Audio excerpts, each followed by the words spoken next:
Hello student, তোমরাও কি চাও এরকম একটা বড় গুণটাকে একবারে অ্যান্সার লিখতে, লাইক এইভাবে 10080? তাহলে ভিডিওটা পুরো দেখতে হবে। এটা হচ্ছে ভেদিক ম্যাথসের পার্ট 3। এখানে আমরা দেখবো এই ধরনের অঙ্ক কি করে করে। এর আগে আমরা কিন্তু দেখেছি যে 100 থেকে বড় নাম্বার এবং 100 থেকে ছোট নম্বর থাকলে কিভাবে করে, যদি দুটোকে মিলিয়ে মিশে দেয় সেটা আমরা এখানে শিখবো। দেখো এটা কত, 100 থেকে কত কম, 6 কম। এটা 100 থেকে কত বেশি, 8 বেশি। তাহলে হয় এটাতে 8 বাড়িয়ে দাও, না হলে এটা থেকে 6 কমিয়ে দাও, একই হবে। কত হচ্ছে কমিয়ে? 102। ঠিক, এবার এই যে পুরো সংখ্যাটা বেরোলো, এর থেকেও আরো 1 কমিয়ে দেবে, যাই হোক না কেন তার থেকে 1 কমিয়ে দেবে। তাহলে কত হয়ে গেল? 101। পেয়ে গেলাম, মিটে গেল ঝামেলা। গুড। এবার এই দুটোকে গুণ করে দাও, তাহলে কত হচ্ছে? 6 8 48। এই 48টাকে যখন এখানে লিখবে, ডিরেক্ট লিখবে না, 100 থেকে কমিয়ে লিখবে, মানে 100 থেকে মাইনাস করে লিখবে। তাহলে 100 থেকে 48 মাইনাস করলে কত হয়? 52। তাহলে অ্যান্সার কত হচ্ছে? 10152।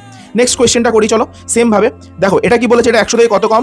4 কম। এটা 100 থেকে কত বেশি? 7 বেশি। তো হয় 7 যোগ করে দাও, না হলে 4 কমিয়ে দাও। তাহলে কত হচ্ছে? 103। 4 কমিয়ে দিলে কত হচ্ছে? 103। যোগ করলে হচ্ছে 103, তার থেকে 1 কমিয়ে লিখবো, তাহলে কত হচ্ছে? 102। এই দুটোকে গুণ করে দাও, তাহলে কত হচ্ছে? 4 7 28। সেই 28টা 100 থেকে বাদ দিয়ে দেবে। কত থেকে?